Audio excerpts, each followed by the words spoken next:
Talk of the Bay here on K-Squid, KSQD, Santa Cruz Community Radio for the Monterey Bay area.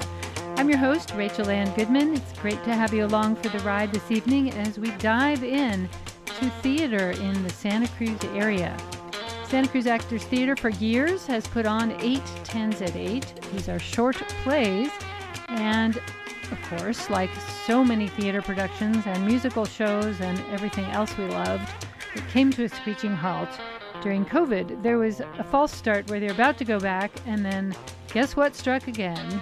So now they're back again with a great performance coming up pretty soon. And we're here in the studio to talk about this and to give you a preview of this theater production are Suzanne Schrag. She is the director of Santa Cruz County Actors Theater.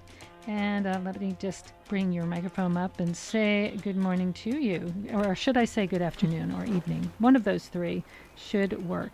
How you doing? I'm good. Thanks for having us, Rachel. Great to have you. And also here in the studio, Lillian Bogovich, an actress who you may have heard when we did a show about the CZU Fire film. She's in that. And she also performs at 8 10s at 8. Welcome. Hello. Nice to be here. Great to have you. Also with me here in the studio, and it's a very busy day here, Sarah Kaufman and Matt Clarke. Welcome. Hi. Good afternoon. There. Hey, good to have you. So, Suzanne, we'll start with you. I think I summarized what happened, but as a theater company, this has been rough times, isn't it? It has. We were really fortunate. We did get a shuttered venue grant from the state of California, which certainly helped, at least keep the rent getting paid so we could stay in the space. And when we kind of regrouped in March after the January production had to be canceled, in fact the whole season was canceled, we decided we wanted to see what we could resurrect or reboot. We figured we were shut down by a virus, so we're going to reboot the system. And we were able to get 8 of the 16 plays from the January festival back. And so it's running Friday, Saturday, and Sunday, a little shorter run time. But we have 8 of the plays back. We had to do a little recasting because some of the original actors weren't available. But all the directors came back, most of the actors came back, and it's been really fun. You could really feel the excitement when we were getting into Tech Week. I think everyone was just so happy to be able to do this again. It seems like for every production like yours, there's sort of a arrow out of the bow feeling like we've all been released from purgatory and now we get to do what we've been doing the rest of our lives. Tell us a little quick history of 8 10s at 8. It's a great concept. Tell us what the concept is and who's participating. Well, 8 10s at 8 was, the idea was 10-minute plays or short plays that it kind of came about when Actors Theater used to have a really busy, vibrant playwrights community, and they got interested in the format of short plays. And so the very first one, I think, was called 9 10s at 8. And then I think we had a 10 10s at 8, and then it finally settled into 8 10s at 8, being a good length. There's 2 acts with 4 plays each. And the festival has really grown. I mean, we get submissions from all over the world now. We have writers from Australia, writers from Europe. There are a lot of different people send in their plays, and it can be a little daunting. We had 259 submissions this past year, even with the partial shutdown. And so our reading committee has a lot of plays to sift through, and then the directors look at which ones they want to direct. And so, there's obviously a lot of fine scripts that don't make it into the festival. But, and then you try to go for a little variety, drama, comedy, plays that have a twist. And do the writers come be part of the process, or do they just get to watch you guys interpret what they wrote? Local playwrights certainly can even come to a few rehearsals. I directed a few years ago with a local playwright from Monterey, and he came to a few rehearsals. And the directors are always in touch with the playwrights, often just to say, tell me about your play. What are you envisioning? What do you think? Sometimes they consult if they want to do a different kind of recasting, maybe switch the gender of a character. So, we try to... It's a little different in that they're not workshop productions. We're not workshopping the play and continuing to develop it. We're assuming these plays are ready to go up in front of an audience. Now, I believe there's a connection to K-Squid with one of your playwrights, Gail Borkowski. Oh, yeah. Gail Well, Gail's a director for the Reboot, but she has definitely had plays in the festival before. Gail does the wonderful Gospel Heritage Uplift show here on Sunday mornings. So we're so glad that she turned us on to having this interview.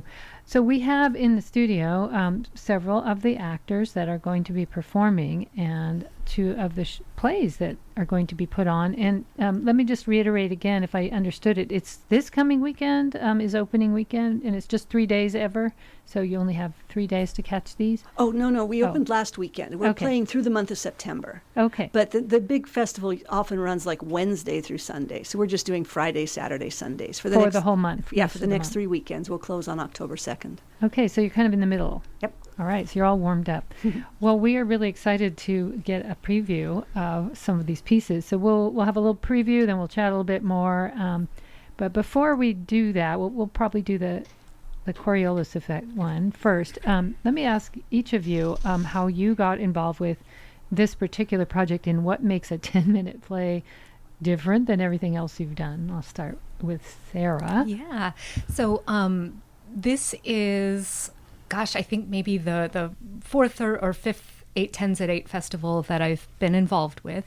I was in one of the shows during the festival at its regularly scheduled time, which would have been back in January. And as you mentioned, Rachel, it was canceled. But this is a great example, the Coriolis effect that Matt and I have today, of one of those plays that had to get recast because the actress who was originally in this play back in January was not available. So the director is someone that I've worked with before in a previous 8/10s, and she reached out and said, "Would you be interested?" And I said, "Heck yeah." Yeah, sounds good. And Matt, what's different about working on a 10-minute play for you than like other things you've done? Or is this all you have ever done? No, I've done 8/10s a number of times, and I've acted in other plays too locally. I mean, for one, the rehearsal schedule is a lot easier. You were talking 1 or 2 days a week instead of 4 hours a night, 5 days a week, for a full length piece. So it's definitely easier to do an 8/10s piece without the big time investment. Cool. And how about you, Lillian? What makes this a unique experience for you? Well, I started doing 8/10s when I first moved to Santa Cruz. So that was 7 years ago. And I can walk down the hill. I have a few rehearsals.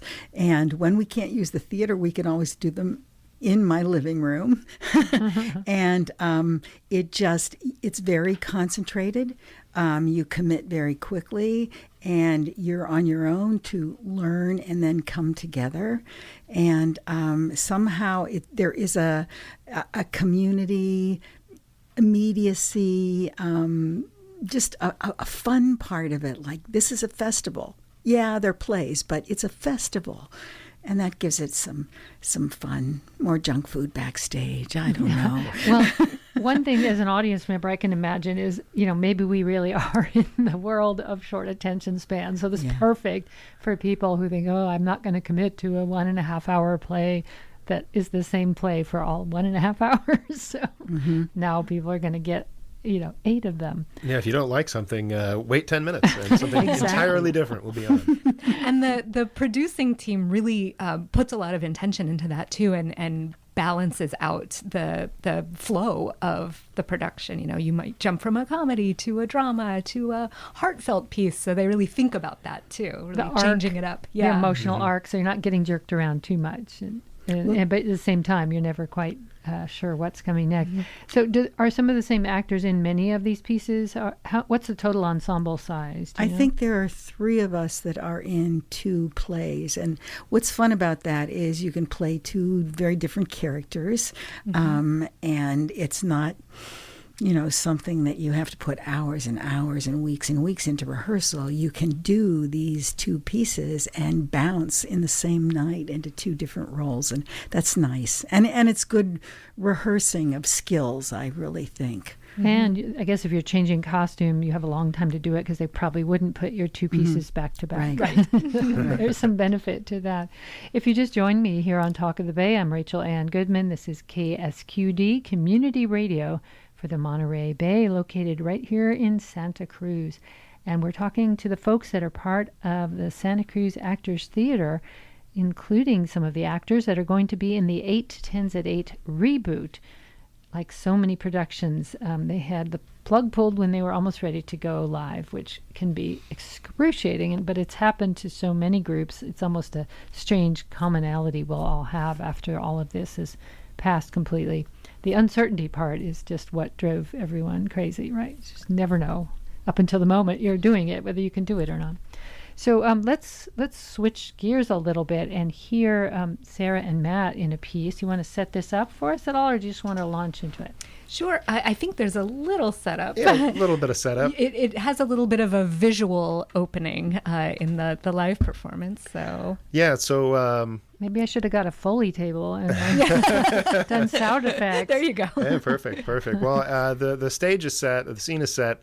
My character, aptly named Matt, is on stage, hunched over a toilet, making groaning noises, and the lights come up. So imagine toilet. Lisa, honey, could you come in here, No. please? No. Please, it's not to look at my poop this time, I swear. All right. Oh my God, Matt, are you sick? No, What did you eat? I'm not sick. Usually when people get sick, they put their arms around the toilet, not in it. Would you listen to me? I'm not sick. Then why is your arm in the toilet? That is gross. Do you know what people do in those things? I'm aware, yes. Then, My hand is stuck. oh, Matt, you know you're not handy. No pun intended. We should call a plumber if we need plumbing work done. I would rather pay the money to have a professional come out here and do it than to have you try to do it, not be able to do it right, and have us then have to call a plumber anyway. I'll go get my phone. No, Lisa, please, do not take my picture. I know it's not one of your goofy posed photos, but you have to admit, hand stuck in the toilet is a funny one. No. All right, no picture. Getting your hand stuck in the toilet sure makes you grouchy. Well, I thought it would be simple. Home repairs are never simple. You know this. Remember the time you tried to put the gutter guards on and you fell into those rose bushes? You gave me quite a scare, but thankfully the bushes recovered. Or the time... I don't mean the toilet. I meant our life together. I thought it would be simple. What are you talking about? Well, I love you and you love me. We should be a happy family. Matt, that's Barney the Purple Dinosaur's theme song. It's not a marriage philosophy. I know everyone has problems. It's just when we started out, things were so simple. Things were simple. Well, it was you and me against the world, remember? Small apartment, no money, but no worries either. Now, big house, big mortgage, big kids, big worries. And my arm is stuck in the toilet. Is it your whole arm or just your hand? Dun, ta-da. I guess we'll have to find out. Yeah. Is it the whole arm or the hand? There we Come go. see, folks. Come find out. That was very intriguing, having just gone through plumbing problems and trying to get mice out of my house and Oh, boy. the biggest rat in history. So, yeah, home improvement. You didn't watch the YouTube video of the guy with his hand stuck in the toilet. That would have solved it all.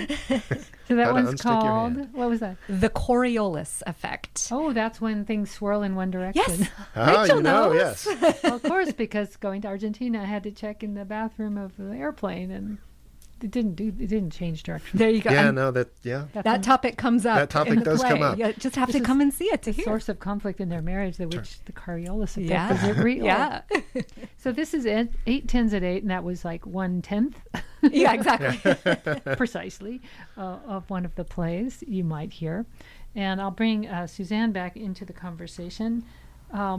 Were you one of the people who got to choose this play among 240 plays that were vying for attention? Well, actually, because this is the reboot, we had 16 plays that had already been chosen. Ooh. And so really the reboot was who can come back?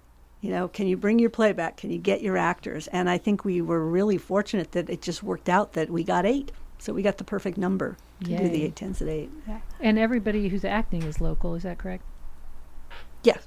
Yeah. Yeah. You guys Yeah. live Yes. within Yeah. walking Yeah. distance. Bonnie You Doon, For sure. live in Bonnie Doon. Bonnie That's Doon. where I live. I know. Well, hello, Bonnie. neighbor. Yeah. Well, we have another one to bring in to the mix. Lillian, who's here, who's in 2 plays at 8 10s and 8. let's hear what you have to do. You have a monologue, obviously. Right. This is a monologue. The whole play is actually a monologue. And there is no setup other than an empty stage and a white-haired woman coming onto the stage. And that's all you get. And she speaks directly to the audience. When I saw it pinned on the notice board at the senior center, I thought it to be some kind of practical joke, speed dating for seniors. The only thing that happens quickly at our age is dementia. Now, I am a happily married woman, and I never contemplated attending, but as chance would have it, I found myself passing the event a few weeks later.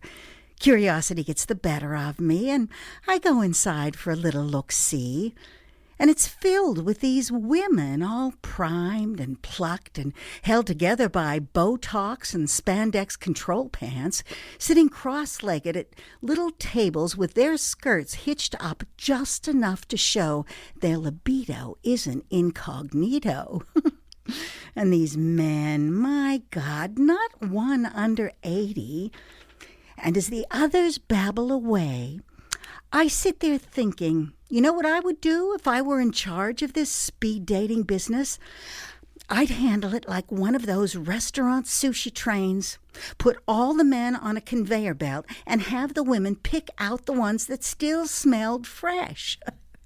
But a bell rings, the men move, and I grab my handbag, I stand up, just as this gentleman sits down. That's all. We don't get to hear what happens No, next. you don't. No, we don't. These are cliffhangers, my goodness. Right.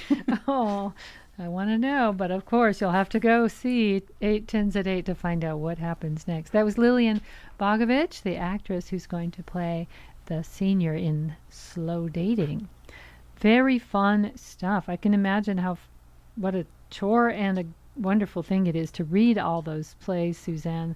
It must be an honor and also just daunting to make a decision, right? Well, we have a reading committee, and then the selection meetings are always really interesting as people are sort of bargaining for their favorite and trying to convince each other, and Yeah, it's a process for sure. It's a competitive thing too. So what they get if they're lucky playwrights, they get their play performed. Do they get any money? You know, we don't give out money. It would be lovely if we could, but we are investing, in bringing the play to fruition. Yeah. We always make a video. In fact, this last year when the show got canceled, they actually made a professional film of the plays and sent those to the playwrights. So I think it's having the credit, having won. And once your play's been produced, I think that opens it up to other people wanting to do it. In the early years of the festival, Wilma Marcus Chandler actually pulled together. They've actually published a book of the 8 Tens at 8, like 30 short plays from the early years of the festival, and so that's actually a book of 10-minute plays that people actually look to when they're looking for 10-minute plays, and the playwrights do get royalties if they're chosen from that book. And I imagine for theater programs at universities, that's a great resource, or high schools. People of all ages who want to perform short plays can look to that. Is that something that, if people go, would be able to purchase? Would it be at the event? We don't have copies anymore. It was 20 years ago almost. So some of these stand the test of time, unless you're talking about something modern like cell phones. You can probably find it on Amazon. I think everything. I've seen it on Amazon. Yeah. Or eBay as a collector's item. Exactly. Indeed. So tell us again the dates of 8 Tens at 8 and where people might go see it, because not everyone's that familiar. Some people might have just moved to Santa Cruz County. Well, Actors Theater is also called Center Stage. It's at the Santa Cruz Arts Center, which is 1001 Center Street in downtown Santa Cruz. We're in the same building as 11th Hour Coffee. My husband told me, you have to stop telling people it's in the same building where India Joe's used to be, because India Joe's hasn't been there for years. I remember that. And often people know exactly what I'm talking about. But I think 11th Hour is kind of the iconic, what should we say, restaurant establishment there now. So it's at the Arts Center, Theater 1001 Center Street. It's playing Friday, Saturday, and Sunday from now through October 2nd. Friday and Saturday shows are at 8 p.m., and the Sunday shows are at 2. And tickets are available at santacruzactorstheater.org/tickets. All right. And can they get them at the door as well? Yes.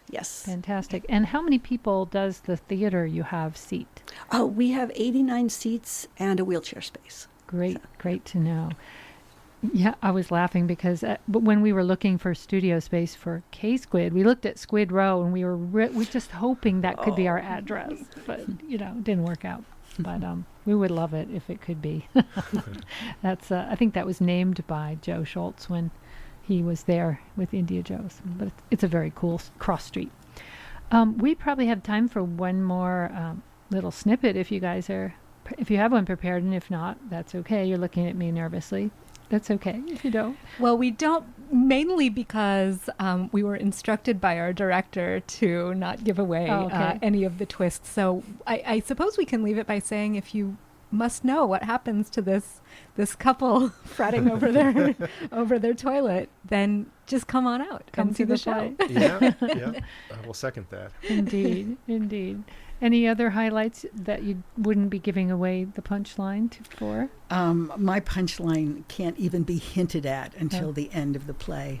One interesting thing, though, the play that I'm doing, there were 2 plays in this 810s by the same playwright from Australia. And when they're read, when people submit their plays, they're submitted blindly. So the fact that these 2 were chosen, not realizing that they were by the same writer.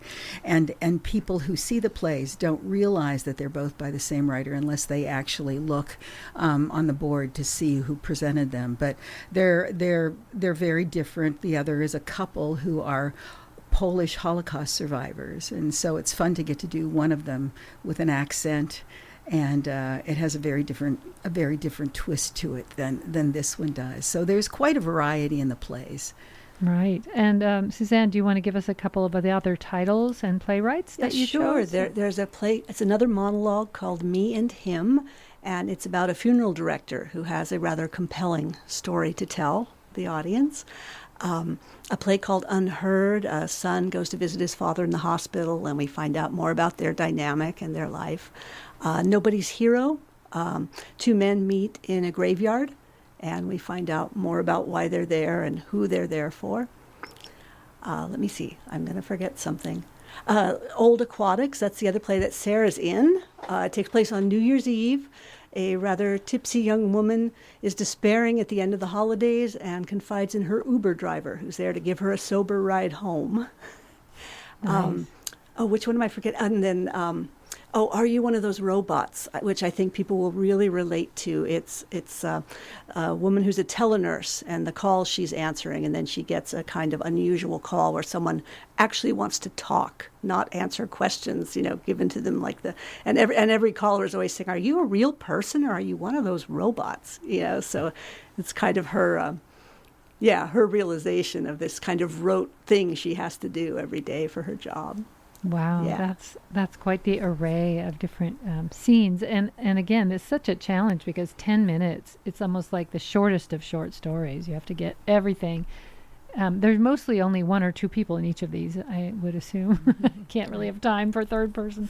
Yeah, sometimes we've had a few that have had pretty big casts, and that's always a challenge too in the space. Just getting them on and off the stage must be I a think challenge. too, the 10-minute play, you think, it's easy, it's just 10 minutes, but they are so concentrated. And I think to build an actual story arc and give us characters we're actually going to care about in the first minute or 2, it's a real art. I think these playwrights that master that form are really good writers and know how to present a play. Well, hats off to them and to you for putting all of this together, and for you all for persevering through several disappointments and now finally getting to perform these.